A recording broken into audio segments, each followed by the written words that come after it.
बिस्मिल्लाहिर्रहमानिर्रहीम। अस्सलाम वालेकुम। कैसे आप सब लोग? आप लोग देख रहे हैं मेरा YouTube channel SR trading club. आज का हमारा टॉपिक है गोल्ड के डेली एनालिसिस। तो चलते हैं गोल्ड के एनालिसिस करते हैं और सबसे पहले देख लेते हैं कि ऐसी कौन कौन सी फंडामेंटल इंपॉर्टेंट न्यूज़ेज हैं जो आज मार्केट को बहुत ज़्यादा वोलेटाइल कर सकती हैं। अगर हम लोग न्यूज़ेज के हवाले से बात करें तो आज हमारे पास पाकिस्तानी टाइम के मुताबिक जो है वो तकरीबन 5:30 बजे जो है वो कैड का बहुत इंपॉर्टेंट डाटा है, जिसमें यूएसडी कैड के अंदर आपको बहुत अच्छी मूवमेंट जो है वो देखने को मिल सकती है।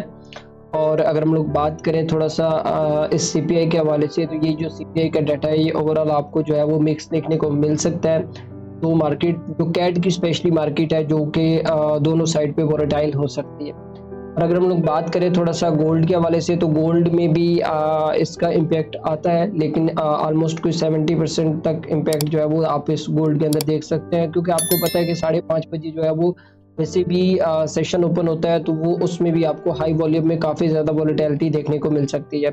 सेकेंडली, अगर कोई खबर आ जाती है जैसे ईरान और इसराइल की जंग की तरफ से कोई खबर आ जाती है, तो गोल्ड में भी आपको जो है वो ऊपर वाली साइड पे देखने को मिल सकता है।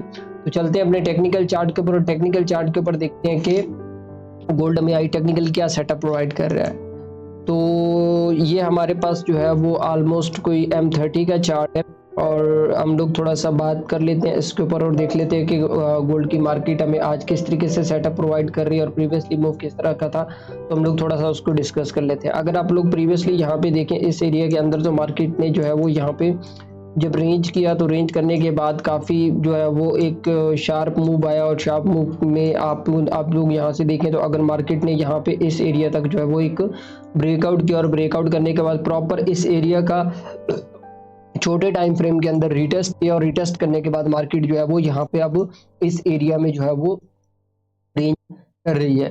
तो हम लोग बात करते हैं अपने सेट के हवाले से कि हमें इसको किस तरीके से ट्रेड करना है और किस तरीके से इससे प्रॉफिट बनाना है।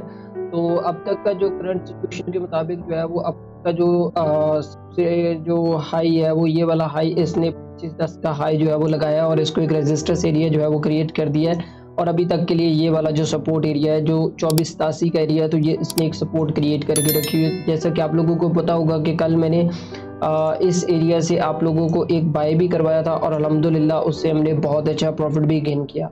तो अभी हमें क्या करना है, किस तरीके से ट्रेड करना है, वो मैं आप लोगों को बता देता हूँ कि अगर गोल्ड की मार्केट यहाँ से थोड़ा सा ऊपर चली जाती है, मैं आपको ये बात आपने मेरी गौर से सुनी है कि अगर गोल्ड की मार्केट यहाँ पे आपको मिलती है 2508 और 2507 के दरम्यान मिलती है, तो यहाँ पे आप एक सेल का रिस्क ले सकते हैं इसके हाई के ऊपर स्टॉप लॉस रख के, और उसका जो पहला टारगेट होगा वो आपने ये टारगेट जो है वो रख लेना है। ठीक है, 2487 का टारगेट रख लेना, और उसके बाद जो सेकंड टारगेट होगा वो आपके पास 2470 का टारगेट होगा। इससे आगे आपने जो है वो सेलिंग नहीं करनी है। उसकी रीज़न ये है कि जब तक ये वाला जो लेवल है 2470 का लेवल जो है वो H1 की कैंडल इसके नीचे जो है वो ब्रेक आउट नहीं कर देती और नेक्स्ट कैंडल उसका लो नहीं तोड़ देती, तो तब तक आपने जो है वो एक दफ़ा सेलिंग यहाँ से अवॉइड कर लेनी है। अगर तो यहाँ पे इस एरिया में अगर आपको कोई बुलिश का एविडेंस मिल जाता है, यहाँ पे कोई पिन बार मिल जाती है या इनगल्फ मिल जाता है, बुलिश की बात कर रहा हूँ, तो यहाँ से दोबारा जो है वो आप उसको कुछ इस तरीके से जो है वो बाय वाली साइड पे देख सकते हैं। अभी एक सिनेरियो ये भी है कि अगर मार्केट यहाँ पे, मैं आपको एक लेवल बता देता हूँ कि अगर मार्केट यहाँ पे इस एरिया से नीचे क्लोज हो जाता है, अब ये बात आपने मेरी गौर से सुननी है कि अगर मार्केट इस एरिया से नीचे क्लोज हो जाता है, तो फिर मार्केट के हाई प्रोबेबिलिटी चांसेस यही है कि मार्केट यहीं से जो है वो फॉल कर जाएगा, और आपको 2487 और मे बी आपको 2470 के ऊपर भी देखने को मिल सकता है कुछ इस तरीके से।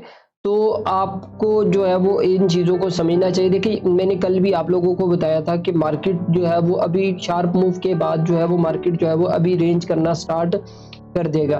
तो देखिए, जब भी गोल्ड कोई शार्प मूव लेता है तो उसके बाद आपने देखा होगा मोस्टली 95% ऐसा ही होता है कि भाई वो अपनी रेंज जो है वो स्टार्ट कर देता है। तो आपने कोशिश करना है कि अब जिस तरीके से मैंने समझाया है उस तरीके से ट्रेड्स करनी है। देखिए, मुझे काफ़ी ज़्यादा स्क्रीनशॉट तो काफ़ी ज़्यादा मैसेजेस आते हैं कि सर हमें इतना लॉस हो गया, हमारे गोल्ड से हमारा अकाउंट वॉश हो गया। देखिए, मैंने जब भी स्क्रीनशॉट्स देखे हैं उनके अंदर दो कॉमन चीज़ें मैं आपको बता देता हूँ। एक तो लोग मनी मैनेजमेंट का बिल्कुल भी ख्याल नहीं रखते, और दूसरा जो है वो विदाउट सेटअप ट्रेड ले लेते हैं। मतलब कि अगर आपके पास कोई ट्रेड बन रहा है तो आपको भी पता है कि ये वाला जो एक सपोर्ट एरिया है तो यहाँ से हमें बाय करना है, अगर हमें एविडेंस मिलता है तो हम यहाँ से बाय कर सकते हैं। अब कल मैंने बाय करवाया, मैं आपको छोटी सी एग्जांपल दे देता हूँ कि कल मेरे पास ये वाला जो एक एविडेंस था, ये था हमारे पास एक पिन बार टाइप की कैंडल जो है वो इनगल्फ भी कह लें, पिन बार भी कह सकते हैं इसको, तो ये बनी है। तो देन उसके बाद मैंने 90 से जो है वो मार्केट को बाय करवाया, क्योंकि मुझे यहाँ पे एक एविडेंस मिल गया था। तो यहाँ पे मैंने इसको जो है वो डबल बॉटम भी मिला, उसके बाद एक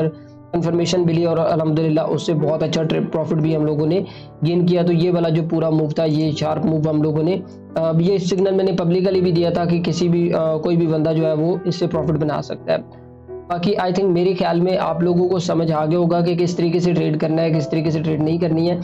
कोशिश किया करें विदाउट सेटअप बिल्कुल भी ट्रेड ना लिया करें, स्टॉप लॉस का यूज़ किया करें और लर्निंग लें, और लर्निंग लेके इसके ऊपर काम करें तो इंशाल्लाह आपको इससे ज़रूर फ़ायदा होगा।